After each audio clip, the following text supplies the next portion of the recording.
भाइयों बहनों एवं बच्चों, आरंभ करें उससे पहले प्रभु के चरणों में वंदन गीत आप भी उसको गाएं, मेरे साथ दोहराएं और एक लय में। वीर वीर जपने से तुम तिर जाओगे, वीर वीर जपने से तुम तिर जाओगे, तुम तिर जाओगे मुक्ति तुम पाओगे, तुम तिर जाओगे मुक्ति तुम पाओगे।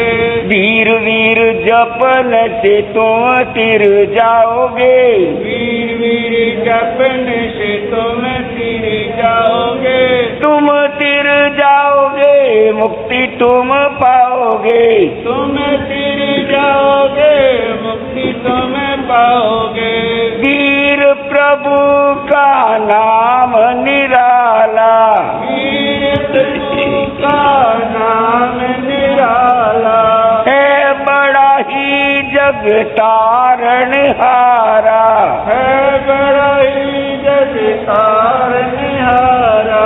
वीर प्रभु का नाम निराला, वीर प्रभु का नाम निराला है बड़ा ही जग तारण हारा, है बड़ा ही जग तारनहारा। महावीर को मनाओ तुम वीर बन जाओगे, वीर वीर जपने से तुम तिर जाओगे, वीर वीर जपने से तुम तिर जाओगे, तुम तिर जाओगे मुक्ति तुम पाओगे, तुम तिर जाओगे मुक्ति तुम पाओगे।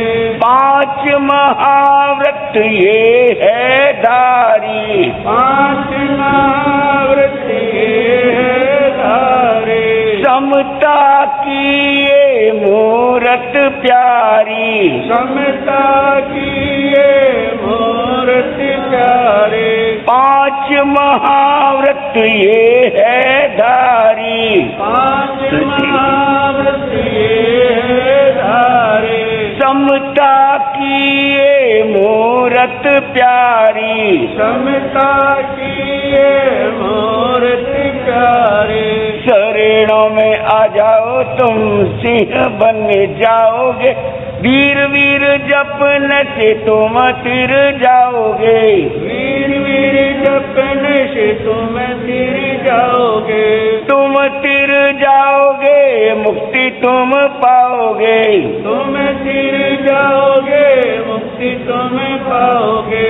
इस संसार में दुख ही दुख है, इस संसार में दुख ही दुख है, धर्म के शरण में सच्चा सुख है, धर्म की शरण में सच्चा सुख है। इस संसार में दुख ही दुख है, इस संसार में दुख ही दुख है, धर्म के शरण में सच्चा सुख है, धर्म के शरण में सच्चा सुख है। थाम लो अंगुली तुम पार लग जाओगे, वीर वीर जपने से तुम तिर जाओगे, वीर वीर जपने से तुम तिर जाओगे, तुम तिर जाओगे मुक्ति तुम पाओगे, तुम तिर जाओगे मुक्ति तुम पाओगे।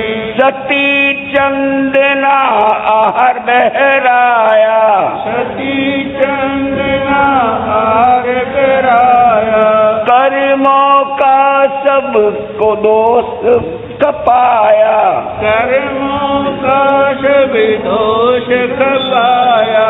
सती चंदना आहर बहराया, कर्मों का सब दोष कपाया, कर्मों का सब दोष कपाया। प्रभु की सेवा से सब कर्म कट जाएंगे, वीर वीर जपने से तुम तिर जाओगे, वीर वीर जपने से तुम तिर जाओगे, तुम तिर जाओगे मुक्ति तुम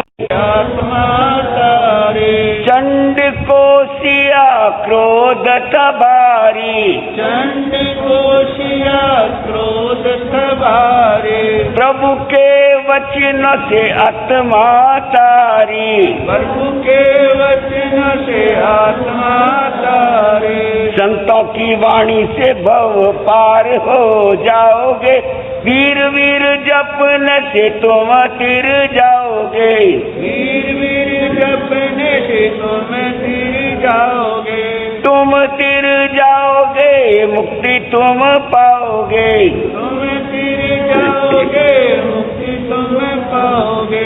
धैर्य मुनि कहे धर्म का शरणा, धैर्य मुनि कहे धर्म का शरणा, अच्छी करनी अच्छा भरना, अच्छी करनी अच्छा भरना, धैर्य मुनि कहे धर्म का शरणा, धैर्य मुनि कहे धर्म का शरणा, अच्छी करनी अच्छा भरना, अच्छी करनी अच्छा भरना, मिट्टी का है ये तन मिट्टी हो जाओगे, वीर वीर जपने से तुम तिर जाओगे, वीर वीर जपने से तुम तिर जाओगे, तुम तिर जाओगे मुक्ति तुम पाओगे, तुम तिर जाओगे मुक्ति तुम पाओगे,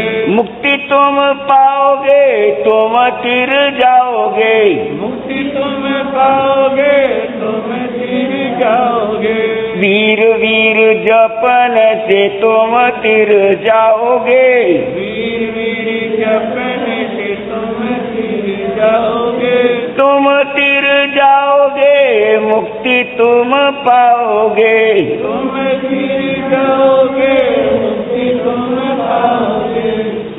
और हम मुक्ति पाने के लिए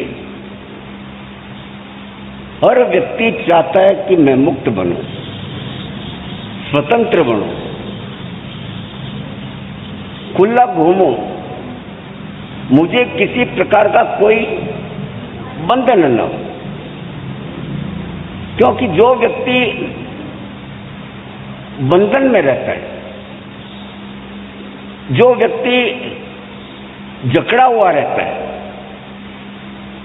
उसको हम बंधन को कभी कभी गुलामी कहते हैं। और उस गुलामी में रहा हुआ व्यक्ति कभी भी सुख का अनुभव नहीं करता है। हमारे पास ऐसे अनेक प्रसंग आते हैं जब हम अपने आप को कोई न कोई बंधनों में जकड़ा हुआ महसूस करते हैं और उस बंधन से मुक्त होने के लिए छटपटाते रहते हैं। हमारे भारतवर्ष में अनेक अनेक बंधन हमारे ऊपर डाले जाते हैं, जिसको हम संस्कारों का बंधन कहते हैं। नियम होते हैं, जीवन को जीने के नियम होते हैं, और उन बंधनों में वर्तमान युग में अधिकांश बच्चे रहना पसंद नहीं करते हैं। उसमें वो छटपटाहट सी महसूस करते हैं और स्वतंत्र जीना चाहते हैं, स्वतंत्र रहना चाहते हैं, खुले आम बिंदास रहना चाहते हैं। परंतु उन्हें इतना ज्ञान नहीं है, वो नहीं समझते हैं कि जो बंधन हमारे ऊपर डाले जा रहे हैं, जिन बंधनों को हमें बताया जा रहा है, जिन संस्कारों का पालन करने का हमको कहा जा रहा है, वो हमारे जीवन के लिए बहुत आवश्यक है। क्योंकि जो व्यक्ति बंधनों में न रहता है,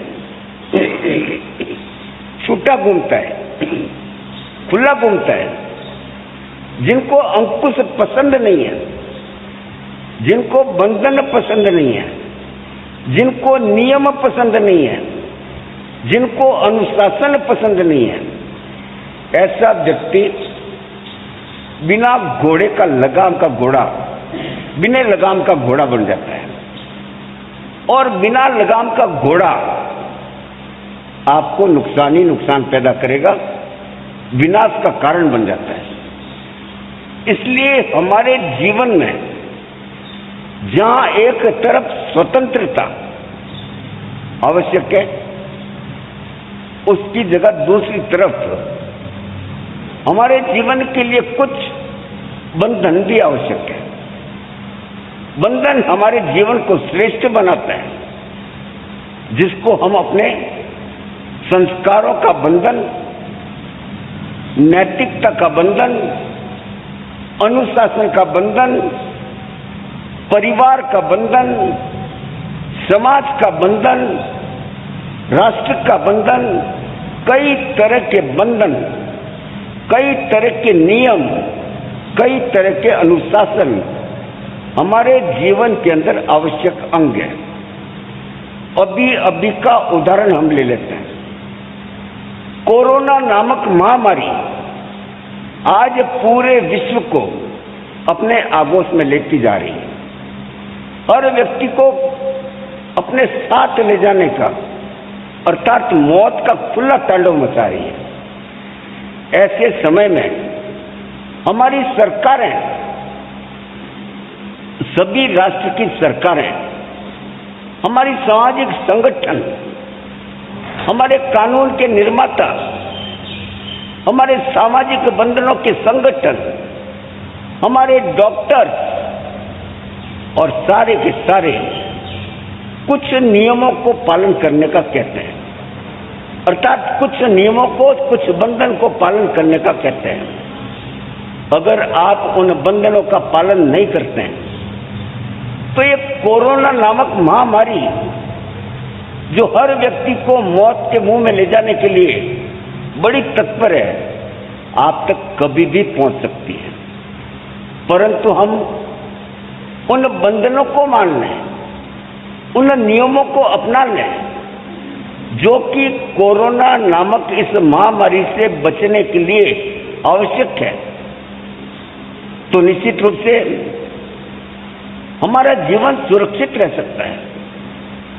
इसका अर्थ ये हुआ कि कुछ अपने जीवन को सुरक्षित रखने के लिए, कुछ अपने जीवन को मानवता की श्रेणी में लाने के लिए, कुछ अपने जीवन को श्रेष्ठ बनाने के लिए, कुछ अपने जीवन को पूजनीय और वंदनीय बनाने के लिए, कुछ अपने जीवन को सर्वमान्य सभी लोगों में मिलकर बैठने के लिए और इत्यादि अनेक कारणों के लिए हमें जीवन में कोई न कोई नियम और बंधन लेना आवश्यक है।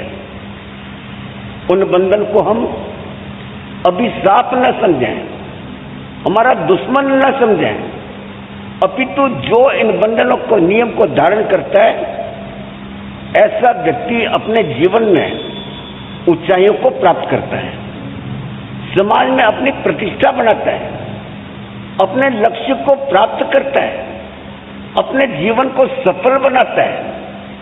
और इसके विपरीत व्यक्ति जो बंधन को छोड़ देता है, बंधन को नहीं अपनाता है, उसको हंसी में टाल देता है, बंधन एक जेल की तरह समझता है, ऐसा व्यक्ति हमेशा ठुकराया जाता है, अपने जीवन का पतन करता है, कई तरह की बुराइयों को व्याप्त हो जाता है और मानवता का विनाशकारी बन जाता है। इसलिए हमारे जीवन के अंदर कुछ नियमों का होना आवश्यक है, कुछ अनुशासन का होना आवश्यक है। अनुशासन के अभाव में, नियमों के अभाव में जीने वाला व्यक्ति, किसी प्रकार का बंधन न मानने वाला व्यक्ति उस खुले घोड़े के समान, अंकुश रहित हाथी के समान स्वच्छंद हो जाता है और स्वच्छंद होने के बाद समाज के लिए घातक बन जाता है, हानि का कारक बन जाता है। एक बार की बात है, एक सेठ जी बड़े संपन्न थे, उनके एक बगीचा था, अंगूरों का बगीचा था, उनके एक युवा पुत्र भी था, परंतु पुत्र आलसी, कहना न मानने वाला, लापरवाह, अनुशासनहीन, बंधन से मुक्त, अनुशासन से मुक्त होता, वो किसी बात की परवाह नहीं करता। पिता उसे हमेशा कहते हैं, बेटे अपने अंगूरों का बगीचा है, बहुत अच्छा बगीचा है, बड़े बड़े अंगूर लगते हैं, अब तू बड़ा हो गया, थोड़ी उसकी देखभाल किया कर, तू भी वहां जाया कर, मेरी अब उम्र हो रही है, फिर भी मेरे को जाना पड़ता है, थोड़ा मेरा काम में हाथ बटाया कर। परंतु बच्चे को यह सब पसंद नहीं था। सोते रहना, गपशप करना, ये मोबाइल में रमण करना, इधर उधर में हाँकना, ये उसको पसंद था। वो कभी बाग के वहां पे नहीं गया, अपने बगीचे में नहीं गया। पिता ने खूब समझाया, उनका बगीचा बड़ा सुंदर था, बड़ा उपजाऊ था, उसकी देखरेख हमेशा समय पे की जाती थी। परिणाम स्वरूप उनके बड़े बड़े अंगूर लगते थे, बड़े स्वादिष्ट अंगूर लगते थे, और उस पूरे अंगूर के बगीचे में इतने अंगूर लगते थे कि अगर कोई देखता तो उसके मुंह में पानी आ जाता। इतना सुंदर बगीचा था। अधिक कहने पे एक दिन लड़के के मन में विचार आया, पिताजी इतने दिन से कह रहे हैं, एक दिन चले जाना चाहिए, नहीं तो रोजीना मुझे डांट खानी पड़ती है। यह सोच के एक दिन बच्चा, वो युवा पुत्र अपने बगीचे में गया। जैसे ही बगीचे में प्रवेश किया, उसका मन खिल उठा। इतना सुंदर बगीचा, अरे मैंने तो कल्पना भी नहीं करी थी, हमारा बगीचा इतना सुंदर है। अरे हरी डालियां लगी हुई है, बेल फैली हुई है, बड़े बड़े अंगूर के गुच्छे लटक रहे हैं, इतना सुंदर बगीचा, मुझे आना चाहिए था। ऐसा मन सोच करके और वो उस बगीचे में हमेशा आने लगा और बगीचे का देखभाल करने लगा। एक दिन उसके मन में विचार आया, इतना सुंदर बगीचा है, पिताजी भी कैसे हैं? अब उम्र हो गई, उनको समझ भी नहीं आती। इतने सुंदर बगीचे के बाहर एक कांटों की बाड़ लगा रखी है। अरे कांटे क्या काम के? अपना इतना सुंदर बगीचा है और बाहर कांटे कैसे लगते हैं? ये तो ऐसे लगते हैं जैसे मखमल की रजाई और उसके ऊपर टाट का पैबंद लगा दिया। इस तरह से अच्छा नहीं लगता है। तो उसके मन में विचार आया, इतने सुंदर बगीचे में ये बाहर कांटों से बाढ़ पड़ी है, वो क्या काम के कांटे, इनको हटवा देना चाहिए। उन्होंने अपने नौकर को आदेश दिया, ये कांटों की बाढ़ हटा दी जाए।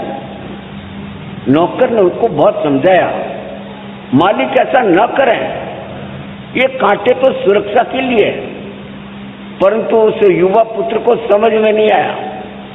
उसने बोला, नहीं नहीं, इतना सुंदर बगीचे में ये कांटे अच्छे नहीं लगते हैं, इसलिए कांटे की बाढ़ हटाई जाए। क्योंकि वो मालिक था,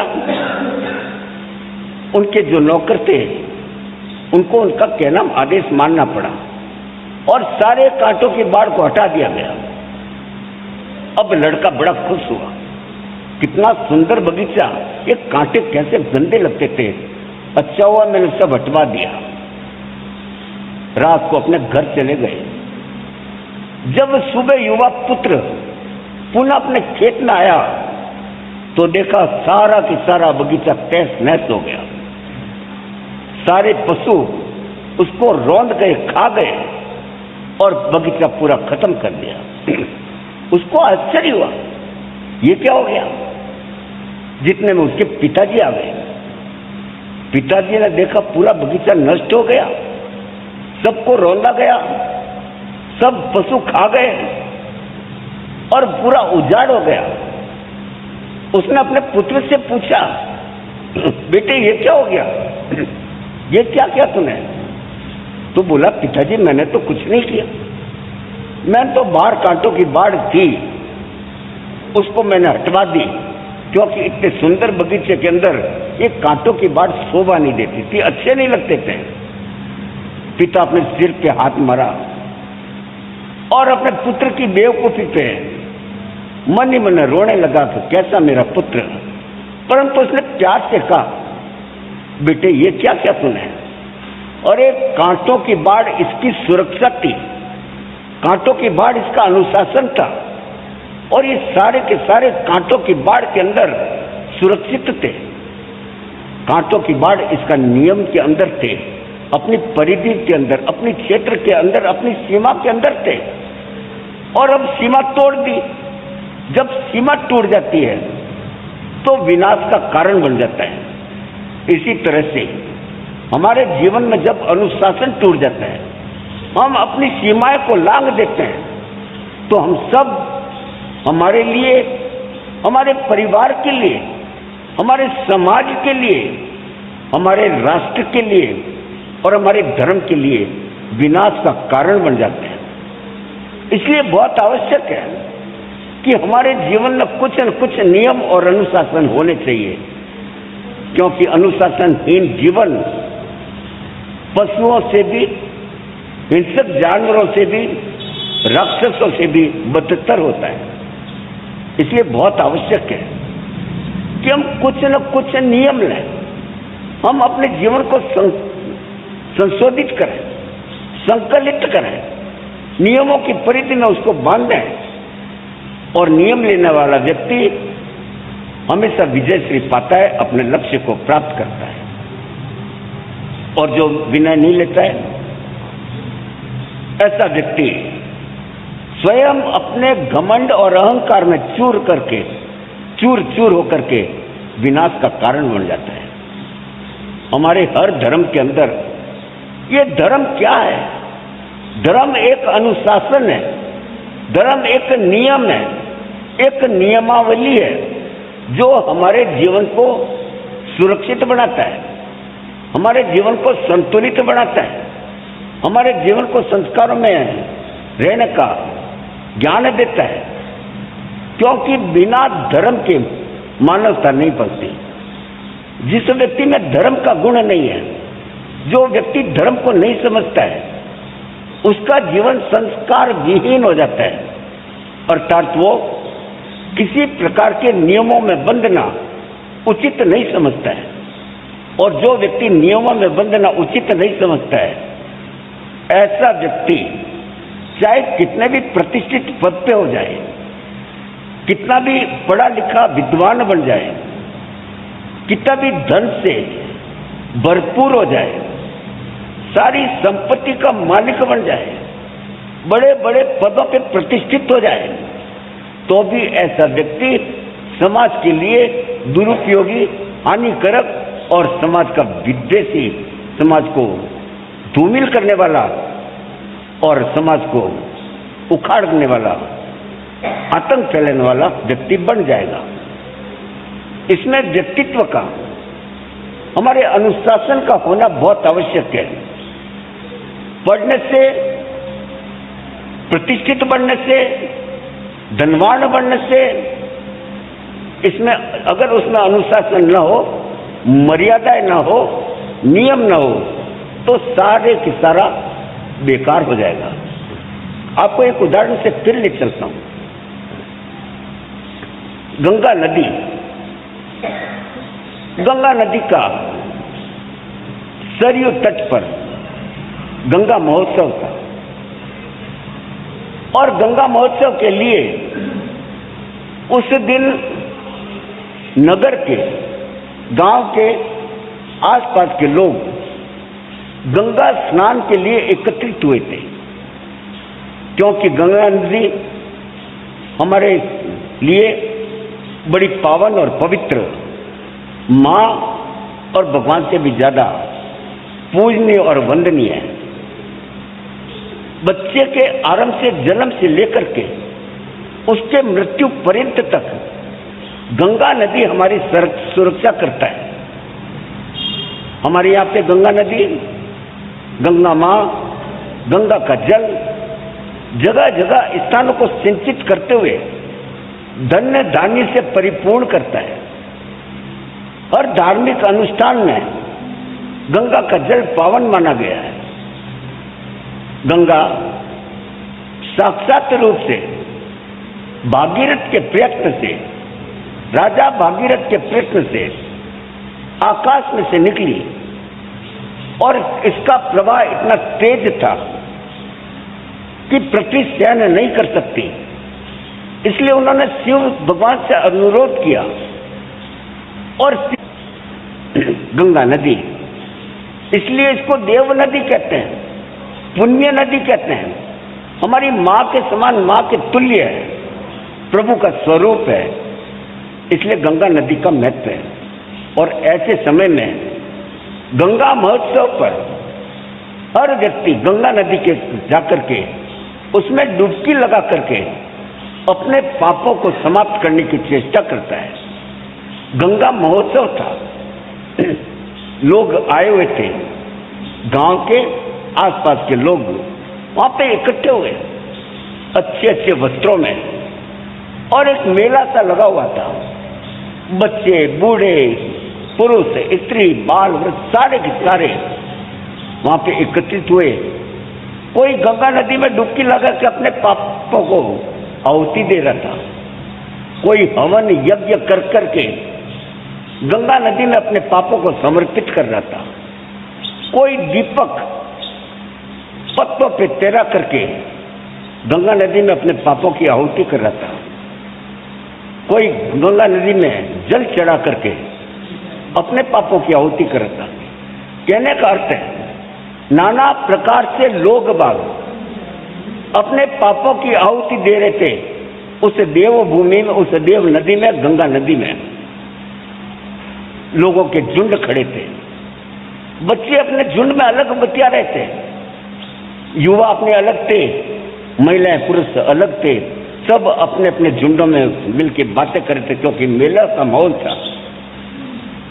उधर एक सन्यासी निकला, सन्यासी ने देखा कि आज यहाँ पे लोग बहुत एकत्रित हैं, आज गंगा महोत्सव है और लोग अलग अलग टोलियों में, अपनी अपनी उम्र की टोलियों में मकसूल है, और लोग गंगा नदी को विभिन्न प्रकार से अपने पापों का समर्पण कर रहे हैं। वो चलता हुआ आया और एक टोली के पास रुका और उनसे पूछा, क्या बात है भाई, आज सारे यहाँ लोग क्यों इकट्ठे हुए? तो उन युवकों की टोली ने पहले तो उस साधु को ऊपर से नीचे तक देखा और मन में विचार किया, ये कैसा साधु है, क्या इसको इतना भी पता नहीं आज गंगा महोत्सव है और ये सारे हम लोग गंगा में अपने पापों की आहुति देने के लिए एकत्रित हुए हैं। तो एक युवा बोला, महाराज क्या आपको पता नहीं आज गंगा दिवस है? तो बोला अच्छा, बहुत बढ़िया बात है। तो उन बच्चों ने देखा ये इनको ज्ञान नहीं है, इनको पता नहीं है, तो बोला आज क्या हो रहा है यहाँ पे? तो उन युवकों की टोली में से कोई समझदार युवक बोला कि हमारी पावन नदी है, ये गंगा माँ है, ये देवी और पुण्यशीला है, इस दिन तो हम सारे के सारे इसके अंदर हम अपने पापों को समर्पण करते हैं। और उन्होंने गंगा नदी की व्याख्या करनी शुरू कर दी, गंगा नदी के महात्म्य को कहना शुरू कर दिया, गंगा नदी के सारे प्रभावों को बताना शुरू कर दिया। उस महात्मा ने देखा इस घोर युग में, इस पाप भरे युग में, इस आधुनिकतम युग में आज भी बच्चों में इतना ज्ञान है, अपने धर्म के प्रति रुचि है, ऐसा जान के उसको मन को बड़ा संतोष हुआ और वो वहां से अपनी अगली यात्रा के लिए निकल गया। समय बीतता गया, गंगा नदी का महात्म्य सबको बताया और एक समय ऐसा आया, मूसलाधार बारिश शुरू हुई, तूफानी हवाएं शुरू हुई, बारिश थमने का नाम नहीं ले रही है और इतना जल पल्लव हो गया नदी किनारे से नदी पूरी पर्याप्त रूप से भर गई और नदी किनारा तोड़ करके अपना पानी को किनारे से बाहर निकालने लगी। देखते देखते तूफानी हवाएं, घनघोर बारिश और बारिश से नदी ऊपर आ गई और किनारा तोड़ के नदी का पानी बाहर आया और देखते देखते सारी जगह पानी पानी हो गया। तेज हवाओं के कारण और पानी की अधिकता के कारण मकान के छत्तें उड़ने लग गई, मवेशी बहने लग गए, जानवर बहने लग गए, इंसान भी बहने लग गए और सारे के सारे पानी के बहाव में नदी में समाने लग गए। इतनी तूफानी बारिश, लोग अपनी जान बचाने के लिए छतों पे चढ़ गए, टीलों पे चढ़ गए, जहां जगह मिली वहां सुरक्षित होने के लिए दौड़ पड़े।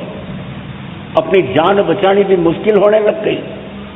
ऐसे में प्रत्येक व्यक्ति अपनी सुरक्षा के लिए कहीं कहीं सुरक्षित स्थान ढूंढने लग गया।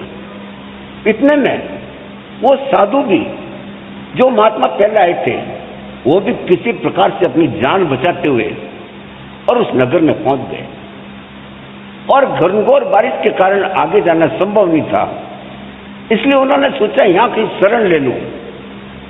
सारे के सारे लोग स्वयं बचने के लिए लालायित है। ऐसे में उसने देखा कि टीले पे चलते हैं और टीले पे पहले से बहुत लोग थे। वो अपनी जान की सुरक्षा के लिए टीले पे चढ़ गए। टीले पे वो सारा का सारा युवा वर्ग वहां पे भी था। वो युवा वर्ग भी वहां अपनी जान बचाने के लिए आया हुआ था। सन्यासी उनको देख करके पहचान लिया, पुनः उनके पास गया और आज देखा वातावरण सारा बदला हुआ है। वो युवा वर्ग गंगा नदी को अपशब्द कह रहे हैं। कैसी गंगा नदी है, सबको खत्म कर रही है, ये कोई गंगा नदी है, और उसको तरह तरह के अपशब्द बोलने लग गए, बुरे वाक्य कहने लग गए। उस संत को बड़ा आश्चर्य हुआ और उसने जिज्ञासा से पूछा कि अरे भाई, एक बात तो बताओ, जब मैं पहले आया था और गंगा नदी पे महोत्सव था, उस दिन आपने गंगा नदी की बहुत तारीफ करी, बड़े चढ़ के बोला, उसको देवता बताया, उसको माँ बताया, पवित्र बताया, पावन बताया, पुण्यशीला बताया। आज क्या हो गया है? आज इस तरह आप गाली गलौज क्यों कर रहे हो, अपशब्द क्यों कह रहे हो? अरे गंगा नदी वही है, आज क्या आपके लिए पवित्र नहीं रही? आज क्या वो आपके लिए मां नहीं रही? आज क्या उसका गंगा जल सड़ गया? क्या हो गया कि आप उसकी बुराई कर रहे हो? तो उसमें से एक युवा बोला कि महाराज, गंगा नदी तो आज भी हमारे लिए महान है, गंगा नदी आज भी हमारी मां है, आज भी पुण्यशीला है, आज भी उसका पानी खराब नहीं होता है। गंगा नदी हमारे लिए इतनी पावन है जितनी पहले थी। तो बोला फिर आज अपशब्द क्यों उपयोग कर रहे हो? कि ये अपशब्द इसलिए कहा जा रहा है कि आज गंगा नदी, जिसको हम अपनी मां समझते हैं, हमारे जीवन का आधार समझते हैं, उन्होंने अपनी सीमाएं तोड़ दी, अपना अनुशासन तोड़ दिया, और जब अनुशासन तोड़ दिया तो हमारे विनाश का कारण बन गया। इसलिए आज इसको अपशब्द किया जा रहा है। मेरे ये कहानी कहने का मतलब क्या हुआ? चाहे आप कितने भी बड़े हो, गंगा नदी जैसी पावन नदी भी जब अपना अनुशासन तोड़ देती है, सीमाएं तोड़ देती है, नियम को तोड़ देती है, तो वो विनाश का कारण बन जाती है। इसलिए हम इंसान हैं और इंसान के लिए, हमारे लिए अनुशासन बहुत आवश्यक है, नियम बहुत आवश्यक है। जब हमारे अध्यापक, जब हमारे माता पिता, हमारे गुरुजन आपको नियम देते हैं तो बड़े कठोर लगते हैं, मन नहीं लगता है, नियम लेने का मन नहीं करता है, पालन नहीं होता है। परंतु जो नियम का पालन ले लेते हैं वो अपने जीवन को उत्कृष्ट बना देते हैं। जब हम जैन साधु बने तो हमारे को 5 महाव्रत के नियम दिलाए गए और हम उन 5 महाव्रतों के नियम को पालन करना अनिवार्य होता है। उसके बिना हमारी साधुता नहीं पलती है। हमारे को हर पल हमारे 5 महाव्रत नियमों का पालन करना अनिवार्य बन जाता है। ये तो हमारे साधुता की बात हुई। परंतु आप लोग सांसारिक जीवन में और हमारे जीवन के अनुसार प्रत्येक धर्म में अलग अलग नियमों के कारण आप लोगों को भी कुछ नियम दिलाए जाते हैं, हर धर्म में दिलाए जाते हैं। हमारे जैन धर्म के अंदर हमारे श्रावक अर्थात आप लोग जो गृहस्थ सांसारिक होते हैं उनको हम श्रावक की भाषा कहते हैं। श्रावक मतलब जो श्रवण करते हैं, और वो उनको हम 12 श्रावक नियम के अंदर बांधा जाता है। और जो इन श्रावक इन 12 नियमों को पालन करता है, धारण करता है, ऐसा व्यक्ति अनेक पाप कर्मों से मुक्त हो जाता है, छूट जाता है, क्योंकि वो सीमाएं उसको उन पाप कर्मों से निजात दिलाती, उधर जाने का रास्ता नहीं बताती है। इसलिए हमारे लिए 12 श्रावक नियम हमारे सांसारिक जीवन के लिए अत्यंत उपयोगी माने गए हैं। हमारे सारे के सारे लोगों को हम धर्म की बात नहीं करें, हम जैनत्व की बात नहीं करें, हम किसी धर्म विशेष की बात नहीं करें, हम करें मानवता की बातें, हम करें मनुष्यता की बातें। इसलिए प्रत्येक जीवन में उन 12 श्रावक नियम जो दिलाए गए, हम उन नियमों को समझें और समझ के हमारे जीवन में जितना पालन कर सकते हैं उनका पालन करेंगे तो निश्चय रूप से हमारा जीवन, हमारे ये संसार, हमारे जीवन का ये लक्ष्य अच्छा बनेगा, पाप रहित होने की तरफ आगे बढ़ेगा और हमारा ये जीवन अच्छा व्यतीत होकर के हम धर्म में आलिंगनबद्ध हो और अपने जीवन का कल्याण कर पाएंगे। इसलिए हमारे शास्त्रों में कई बार इन 12 श्रावक नियमों का वर्णन आता है। मैं समय के अनुसार एक एक श्रावक नियम का आपको बताऊंगा, परंतु आज तो मैंने इतना ही बताया कि जो व्यक्ति नियमों में बंध के चलता है वो अनुशासन को बांध के चलता है, और जो व्यक्ति अनुशासन में बनता है उसका जीवन सफलता की तरफ जाता है, क्योंकि अनुशासन हमारे जीवन के अंदर अत्यंत महत्वपूर्ण है। मैंने आपको कुछ 2 प्रसंगों के द्वारा कि जो अनुशासन को तोड़ता है वो उसका उजाड़ हो जाता है, विध्वंस हो जाता है। और दूसरे उदाहरण में मैंने बताने की कोशिश करी कि आप कितने भी प्रतिष्ठित पद पे चले जाएं, अगर आपके जीवन में अनुशासन नहीं है तो आपके पद की गरिमा भी चली जाएगी और आप इंसान कहलाने के लायक भी नहीं होंगे। इसलिए हम थोड़ा सा आगे चलते हैं। श्रोता सुन लो ध्यान लगाए, बात पते की बताता हूँ, जो नर नारी सुने ध्यान से मिटे दुख दारिद्र सब जाए। धैर्य मुनि यूं कहेर सुन लो, सब जन चित्त लगाए। श्रोता सुन लो ध्यान लगाए, बात पते की बताता हूँ। जब हमारे यहाँ पे कोई संतों का विचरण होता है और प्राचीन समय में तीर्थंकरों के काल में, अवतारों के काल में, पैगंबरों के काल में जब सामूहिक रूप से धर्म सभा होती थी तो उसमें कुछ नियमों का पालन कराया जाता था। हमारे जैन दर्शन के अनुसार वो 12 नियम होते हैं। हर व्यक्ति साधु नहीं बन सकता है, हर व्यक्ति 5 महाव्रत नहीं ले सकता है, बड़े मुश्किल काम है। 5 महाव्रतों का पालन करना अंगारों के ऊपर चलने के समान है। इसलिए 5 नियमों का, महाव्रतों का पालन करना बड़ा मुश्किल काम है, नहीं होता है। बड़े बिरले व्यक्ति अपने प्रबल कर्म संयोग से 5 महाव्रती बनते हैं, अर्थात साधु बनते हैं। हर व्यक्ति साधु नहीं बन सकता, परंतु हम गृहस्थ में रह करके हम अगर 5 महाव्रत नहीं ले सकते हैं तो 12 श्रावक नियम, 12 हमारे सांसारिक नियम में से अधिकतम ग्रहण करना चाहिए, जिससे हमारा जीवन अच्छा हो सके। तो हम आगे चलते हैं। श्रोता सुन लो ध्यान लगाए, बात पते की बताता हूँ। सुन वाणी धीर प्रभु की, बणे अणगार अनेकों वीर, सुन वाणी धीर प्रभु की। बणे अणगार अनेकों वीर, लेकर पंच महाव्रत जनगण, राजा सार्थ फकीर।